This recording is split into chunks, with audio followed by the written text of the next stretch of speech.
Mega family నుండి వస్తున్న బంగారు బొమ్మ లాంటి హీరోయిన్ ఎవరబ్బా అని ఆలోచించే రోజులు పోయాయి. ఎందుకంటే ఆ బంగారు బొమ్మ ఇప్పటికే అందరికీ తెలిసిపోయింది. ఆ అమ్మడి పేరే నిహారిక. పేరుకు చిన్న పాప అయినా టాలీవుడ్లో పెద్ద పేరే ఉంది ఈ బంగారు బొమ్మకి. మెగా ఫ్యామిలీలో అందరినీ ఒప్పించుకొని సినిమాలో హీరోయిన్గా చేస్తుందని అందరూ పొగుడుతున్నారు కూడా. అయితే నిహారిక నటించిన ఒక మనసు టీజర్ చూసినా నిహారిక కజిన్స్ మాటలకు హద్దులు లేకుండా పోతున్నాయని చెప్పచ్చు. ఈ మధ్య వరుణ్ ఈ విధంగా అన్నారట, మా ఫ్యామిలీలో అంతా ఎప్పటి నుండో ఎదురు చూస్తున్నాం, మాలో అందరికంటే చిన్నపిల్ల తనే, క్యూట్ లిటిల్ ప్రిన్సెస్, ఇప్పుడు చూడండి తెర మీద ఎరగదీస్తుంది, ఎంతో ప్రౌడ్ మూమెంట్ ఇది అంటున్నాడట. అంతేకాదండి, ఈ టీజర్ చూసిన వరుణ్ ఫ్లాట్ అయిపోయారట కూడా.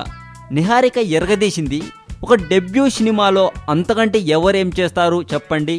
చాలా ఇంప్రెసివ్గా ఉంది. నిహాను అలా చూస్తే చాలా హ్యాపీగా ఉందని నాకు చరణ్ అన్న ఫోన్ చేసి చెప్పాడు అని కూడా అన్నారట వరుణ్ తేజ్ గారు. మా అందరి సపోర్ట్తో తను ఎప్పుడు తొలి రిలీజ్ను చూస్తుందా అని ఎదురు చూస్తున్నాం అన్నాడు వరుణ్. అంతే కదట, మెగా ఫ్యామిలీ నుంచి వస్తున్న మొట్టమొదటి హీరోయిన్ కదా, ఎలా చేస్తుందో ఏమో అని మేము టెన్షన్ పడేవాళ్ళం. కానీ ఇప్పుడు చాలా హ్యాపీగా ఉంది టీజర్లో నిహాన్ చూస్తుంటే అని వరుణ్ తెగ పొగిడేస్తున్నాడట. మే 18న ఒక మనసు ఆడియో లాంచ్ జరగనుంది.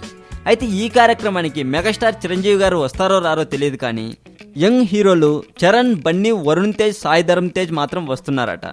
తమ కజిన్ను వారే లాంచ్ చేస్తారట అని సమాచారం. ఈ బంగారు బొమ్మ నటిస్తున్న ఈ సినిమా హిట్ కొట్టాలని మనస్ఫూర్తిగా కోరుకుంటుంది టాలీవుడ్ సెంట్రల్.